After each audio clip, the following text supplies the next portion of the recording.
Hello everyone, this is Deepak Farkiya here. Again welcoming you on Civil Learners.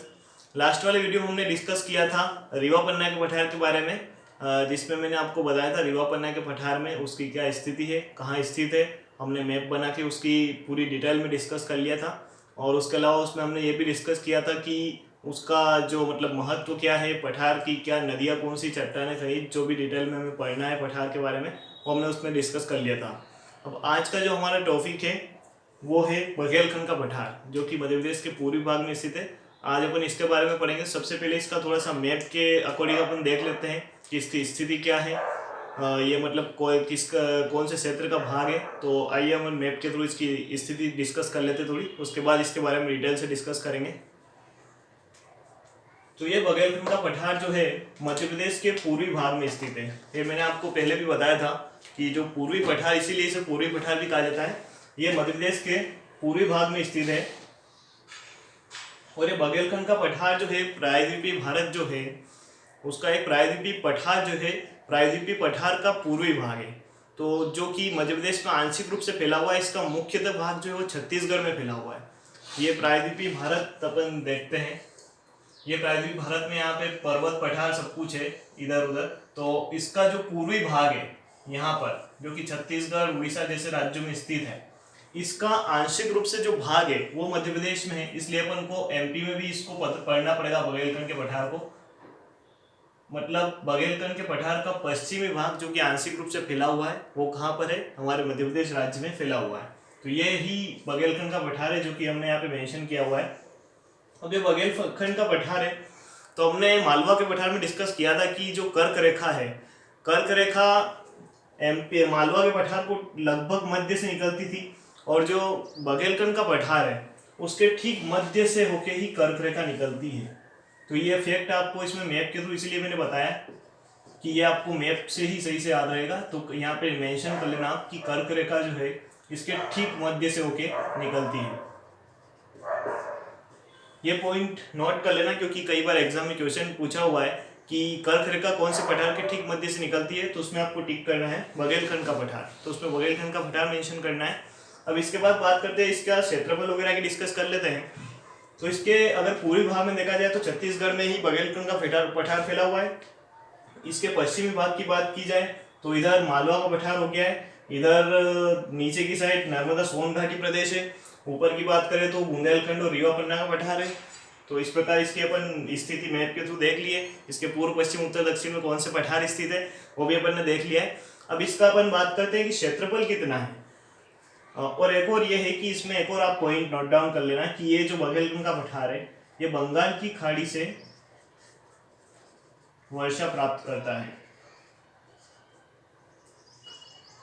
इधर वाले पठार जो थे वो अरब सागर की शाखा से मानसून प्राप्त करते हैं, लेकिन ये जो बंगाल की खाड़ी से है बघेलखंड के पठार में वर्षा होती है। ये पॉइंट भी आप याद रख लेना। अब इसके बाद अपन बात करते हैं इसके क्षेत्रफल की। तो ये बघेलखंड का पठार जो है ये मुख्य रूप से 7% भाग में फैला हुआ है। मतलब एमपी के कुल क्षेत्रफल का 7% भाग बघेलखंड का पठार है, जो कि 25,000 किलोमीटर स्क्वायर में फैला हुआ है। ये अपन डिटेल में डिस्कस करेंगे, लेकिन ये मैंने आपको एक लाइटली मतलब याद रखने के लिए मेन फैक्ट्स मैप के थ्रू समझा दिया, ताकि आपके माइंड में क्लियर हो जाए कि बघेलखंड का पठार कहाँ स्थित है, इसकी स्थिति क्या है, यहाँ से मतलब मुख्य विशेषताएं क्या क्या है वो हमने डिस्कस कर लिए। अब इसको अपन सारे पार्ट्स में डिवाइड करते हैं और आप भी नोट्स बनाते जाना साथ साथ और नोट डाउन करते जाना सभी फैक्ट को। तो अपन डिस्कस करते हैं इसके बारे में आगे।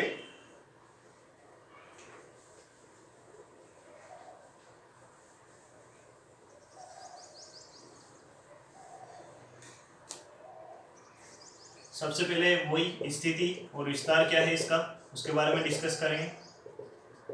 स्थिति विस्तार के बाद इसका क्षेत्रफल कितना है, इसकी औसत लंबाई ऊंचाई कितनी है, उसके बाद यहाँ से कौन सी नदियाँ निकलती है, यहाँ से मुख्य रूप से चट्टान कौन सी है यहाँ पर।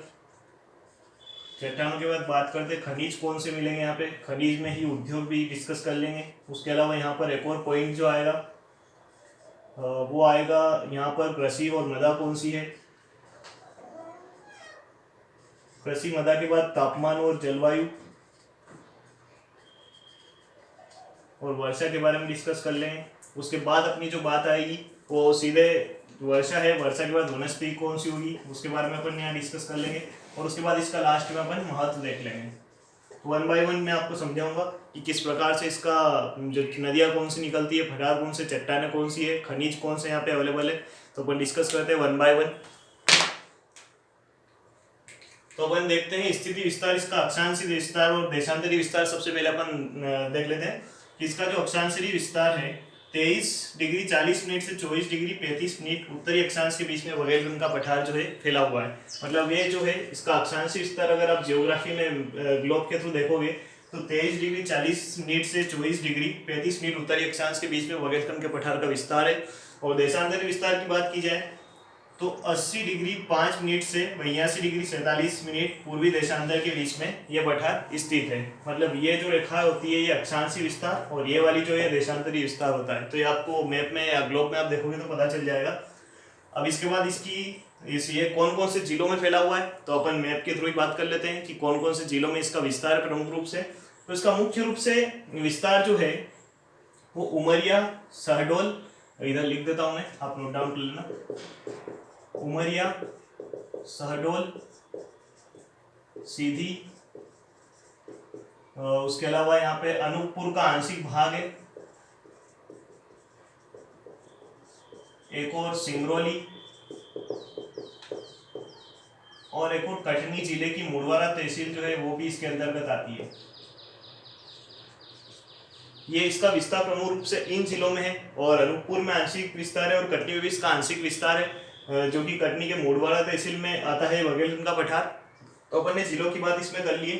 अब उसके बाद अपन सीधे आते हैं इसके क्षेत्रफल के बारे में। तो क्षेत्रफल मैंने बताया था कि 7% भाग में फैला हुआ है और 25,000 वर्ग किलोमीटर में ये फैला हुआ है। तो 7% भाग में एमपी के कुल क्षेत्रफल का बुंदेलखंड का पठार है, और 25,000 स्क्वायर किलोमीटर स्क्वायर में ये पठार फैला हुआ है। ये अपन ने क्षेत्रफल के बारे में डिस्कस कर लिए। अब इसके बाद बात आते हैं अपन इसकी लंबाई ऊंचाई, मतलब औसत ऊंचाई कितनी है इसकी। ये पठार है तो ऑब्वियसली बात है कि यहाँ पे ऊंची चोटियाँ भी होगी, तो इसकी औसत ऊंचाई कितनी है। तो औसत ऊंचाई अपन देखते हैं, इसकी औसत ऊंचाई 600 मीटर से 1500 मीटर की इसकी औसत ऊंचाई है। ये भी नोट डाउन कर लेना आप, इंपॉर्टेंट फैक्ट है, कई बार एग्जाम से पूछे गए, कई पठारों के बारे में पूछे गए हैं, तो इसके बारे में भी आ सकता है, इसलिए आपको याद रखना जरूरी है।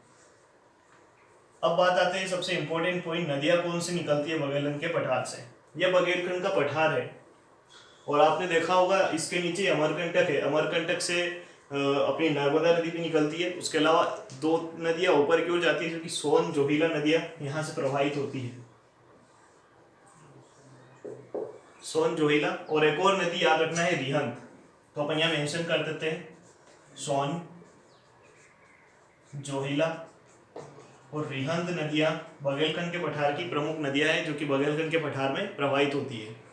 अब इसके बाद बात करते हैं अपन चट्टानों की बात करें, तो जैसे कि मैंने आपको बताया था कि ये प्रायद्वीपीय पठार का भाग है, प्रायद्वीपीय पठार का पूर्वी भाग है। और प्रायद्वीपीय पठार जो है वो गोंडवाना शैल समूह के टूटने के कारण प्रायद्वीपीय पठार का निर्माण हुआ है। मतलब गोंडवाना जो लैंड बना था उसका भाग है। तो यहाँ पे अपन चट्टान में बात करेंगे कि गोंडवाना शैल समूह से इसका निर्माण हुआ है, इसलिए यहाँ पे गोंडवाना युगीन चट्टानें प्रमुख रूप से पाई जाती है। मतलब मुख्यतः गोंडवाना रूप से ही गोंडवाना क्रम की चट्टानें में पाई जाती है। उसके अलावा सोन घाटी प्रदेश की बात करें अपन, तो उसमें आंशिक रूप से विंध्यन शैल समूह चट्टानें भी पाई जाती है। और दक्षिण में इसकी बात करें, मतलब इस भाग में अगर बात की जाए तो धारवाड़ क्रम की चट्टानों का भी विस्तार अपन को मिलता है। तो ये अपन ने चट्टान बात कर लिए। इसके बाद इससे खनिज और उद्योग के बारे में बात करते हैं अपन। तो खनिज उद्योग में यहाँ पे गोंडवाना युग की चट्टानें मैंने आपको पढ़ा है, तो इससे इसको कनेक्ट करके आप देखोगे कि यहाँ पे कोयला, बॉक्साइट और चूना पत्थर प्रमुख रूप से पाए जाते हैं। इसके अलावा एक और कोरेंडम खनिज जो है उसकी प्राप्ति भी इस पठार से होती है। तो अब एक कोयला है, अब कोयला जो गोंडवाना लैंड का भाग है, अब एक कोयला यहाँ पे पाया जाता है। कोयला से इंपॉर्टेंट एक फैक्ट रखना है, इसमें सिंगरौली जिले का विस्तार, सिंगरौली जिले में बुंदेलखंड के पठार का विस्तार है। और यहाँ पे गोंडवाना युग की चट्टान है, तो यहाँ पे कोयला प्राप्त होता है, तो इसलिए सिंगरौली जिले में बेढन है, बेढन सिंगरौली, ये फैक्ट आप नोट डाउन कर लेना, जिसे कि मध्य प्रदेश की ऊर्जा राजधानी कहा जाता है। और ऊर्जा राजधानी किस लिए कहा जाता है, यहाँ पे कोयले का कोयले के द्वारा ऊर्जा बनाई जाती है। तो ये फैक्ट आप नोट डाउन कर लेना कि बेडन सिंगरौली का विस्तार जो है बघेलखंड के पठार में स्थित है, जो कि मध्य प्रदेश की ऊर्जा राजधानी है। उसके अलावा यहाँ पे उद्योग की बात करें तो एक और उद्योग यहाँ पे जो रीवा में भी नहीं, सॉरी रीवा में नहीं, एक और उद्योग की अपन अगर बात करें तो अमलाई उद्योग केंद्र है, वो भी बघेलखंड के पठार में स्थित है, जो कि उमरिया जिले में स्थित है। तो एक और आप मेंशन कर देना अमलाई, जो कि उमरिया में स्थित है। अब सीधा आते हैं अपन खनिज उद्योग हो गए। इसके बाद अपन बात करते हैं यहाँ पे मृदा कौन सी, मतलब मिट्टी कौन सी पाई जाती है, और कृषि किस प्रकार की यहाँ पे फसलें बोई जाती है और उनका उत्पादन किया जाता है। तो अगर मृदा की बात करें तो लाल बलुई मृदा यहाँ पे प्रमुख रूप से पाई जाती है, और लाल बलुई मृदा यहाँ पे पाई जाती है तो उसमें सबसे ज्यादा जो है धान की खेती की जाती है। धान मीन्स चावल की खेती यहाँ पे प्रमुख रूप से की जाती है। तो ये आपको याद रखना है कि प्रमुख रूप से यहाँ पे लाल बलुई मृदा पाई जाती है, जिसमें चावल की खेती मुख्य रूप से की जाती है। उसके अलावा भी अन्य जैसे तिल वगैरह की भी खेती की जाती है, लेकिन प्रमुख रूप से आपको याद रखना है धान की खेती जो है बघेलखंड के पठार की मुख्य फसल है, ये आपको याद रखना है। अब इसके बाद अपन बात करते हैं तापमान, जलवायु और वर्षा की। तो तापमान, जलवायु और वर्षा में अपन देखते हैं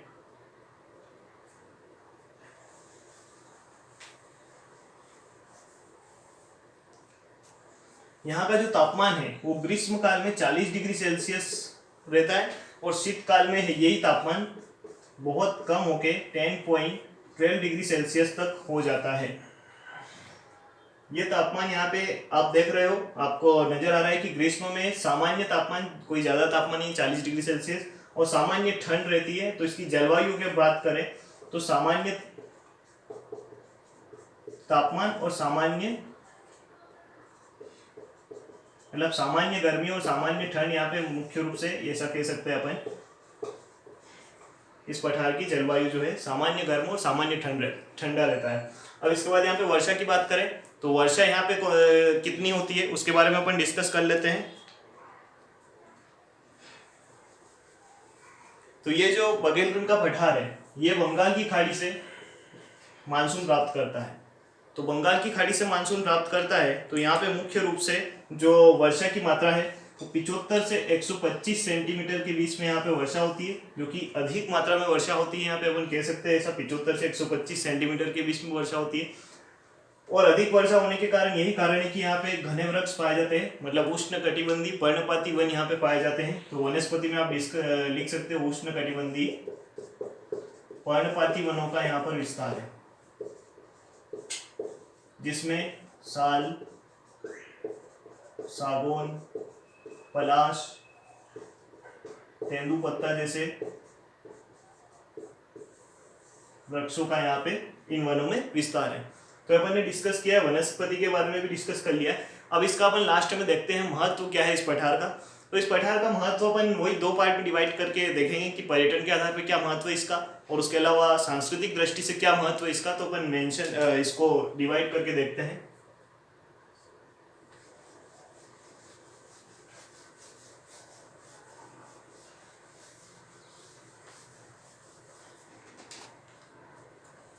ये हमारा बघेलखंड का पठार है और इसका महत्व देखते हैं पर्यटन के आधार पर और सांस्कृतिक आधार पे। पर्यटन के आधार पर इसका महत्व देखा जाए तो यहाँ पे उमरिया आपने नाम सुना होगा, जहाँ पे बांधवगढ़ राष्ट्रीय उद्यान यहीं पर स्थित है। तो आपको पर्यटन के आधार पर यहाँ लिख सकते हो, यहाँ पर बांधवगढ़ राष्ट्रीय उद्यान है। उसके अलावा यहाँ पर अनूपपुर जिले में भी इसका विस्तार है। अनूपपुर जिले में अमरकंटक में इसका विस्तार है। तो अमरकंटक ये भी एक पर्यटन केंद्र है मध्य प्रदेश का, तो ये भी आप इसमें मेंशन कर सकते हो पर्यटन के आधार पर इसका क्या क्या महत्व है। अब इसके बाद बात करते हैं सांस्कृतिक महत्व क्या है इसका। तो सांस्कृतिक महत्व की बात की जाए तो ये बघेलखंड है, यहाँ पे मुख्य रूप से अगर भाषा की बात की जाए कौन सी बोली प्रयोग की जाती है, तो यहाँ पे मुख्य रूप से बघेली और छत्तीसगढ़ी बोली का यहाँ पे प्रयोग किया जाता है। ये सांस्कृतिक रूप से महत्व। इसके अलावा यहाँ पे कोल जनजाति भी निवास करती है, तो उसको भी अपन मेंशन कर सकते हैं।